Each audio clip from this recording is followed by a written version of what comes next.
Hello students, in our previous video we discussed questions related to some application of trigonometry, and in this video we also discussed the question. The question is given to you, that is from a point on a ground पे एक point है, from a point on a ground, the angle of elevation of the bottom and the top of a transmission tower fixed at the top of a 20-meter high building are 45 degree and 60 degree respectively. इसका मतलब क्या है, एक point है ground पे, from the point on the ground the angle of elevation, इस ground पे एक पॉइंट है ए, यहाँ से एंगल ऑफ एलिवेशन लेना है अपन को from the angle of elevation of the bottom and the top of a transmission tower fixed at the top of a 20 metre high building. एक 20 मीटर हाई बिल्डिंग के top पे एक transmission tower fix है। जैसे B C एक height है, this is the height of a building that is 20 metre. 20 metre ये building है, इस बिल्डिंग के ऊपर एक ट्रांसमिशन टावर फिक्स है। तो इस ट्रांसमिशन टावर का जो टॉप है वो डी पॉइंट है, उस ट्रांसमिशन टावर का जो बॉटम है वो सी है।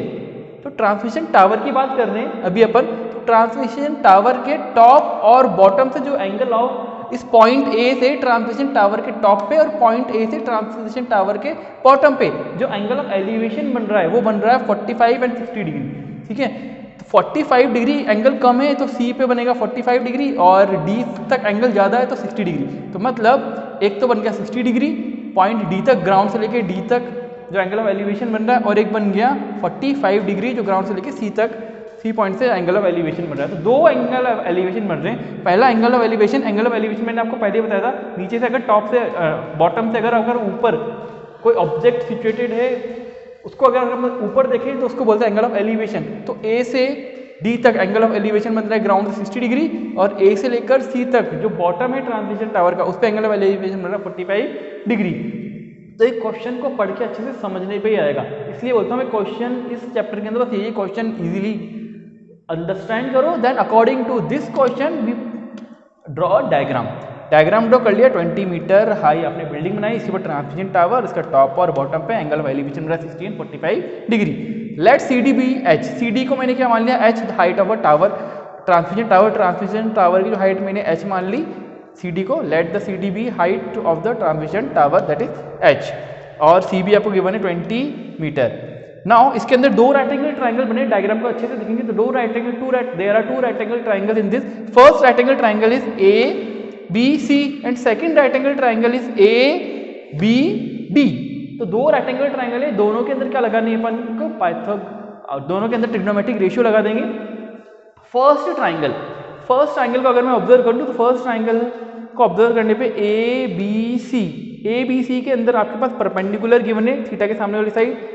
ओके, नाउ हाइपोटेनियस से मतलब नहीं है हमें, किससे मतलब है, बेस से क्यों मतलब है, क्योंकि अगर मैं इस वाले ट्राइंगल के लिए जो बेस निकालूंगा तो सेकंड राइट एंगल ट्राइंगल के लिए भी वही बेस होगा।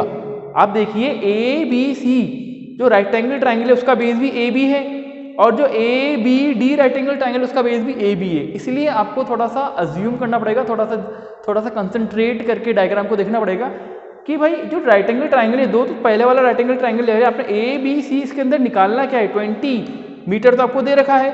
हाइपोटेनियस से यहाँ भी मतलब यहाँ ही नहीं, तो क्या बचा, बेस। तो बेस और हाइपोटेनियस का रिलेशन देखेंगे इसके अंदर।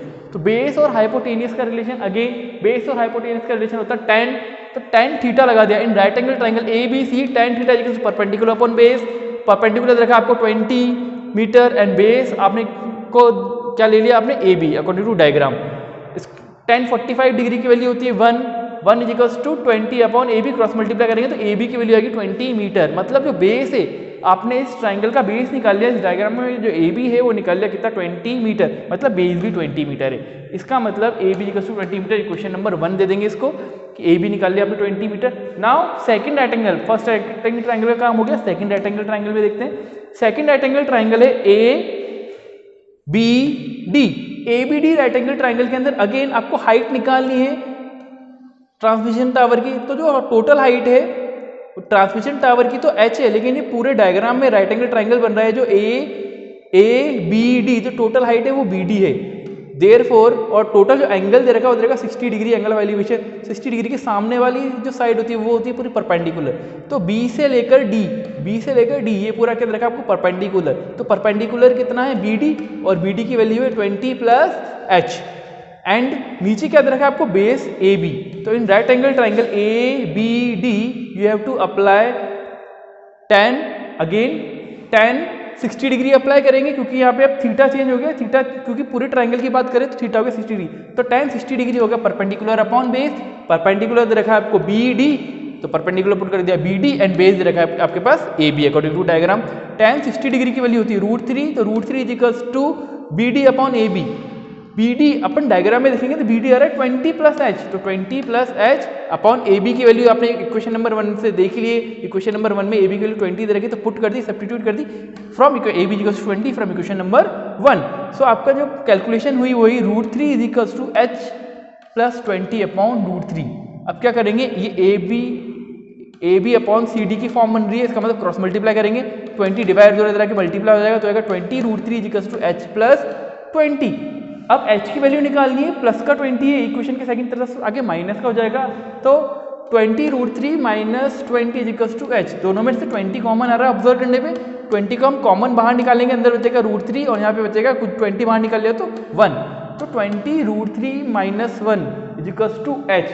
सो the height of a tower, tower की जो हाइट आ गई वो क्या आ गई आपके पास 20 √3 माइनस 1 मीटर। अगर आपको इसको और भी आगे एक्सटेंड, या तो आप यहीं पर ही छोड़ दो सॉल्यूशन, इसको अगर और भी एक्सटेंड कर सकते हैं तो करने में कर सकते हैं, लेकिन उसके लिए आपको क्वेश्चन में गिवन होगी √3 की वैल्यू, या तो क्वेश्चन में गिवन होगी √3 की वैल्यू, या तो फिर आपको √3 की वैल्यू पता होनी चाहिए।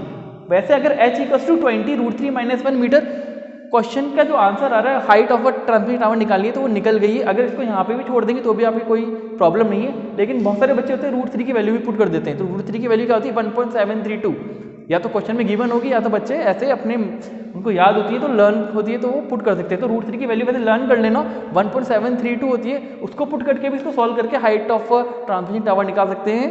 बट ये भी फाइनली आंसर है h इक्वल्स टू 20 ब्रैकेट में √3 माइनस 1, यहाँ भी छोड़ सकते हैं, ये भी फाइनल आंसर है आपका। I hope you understand this video, thank you so much.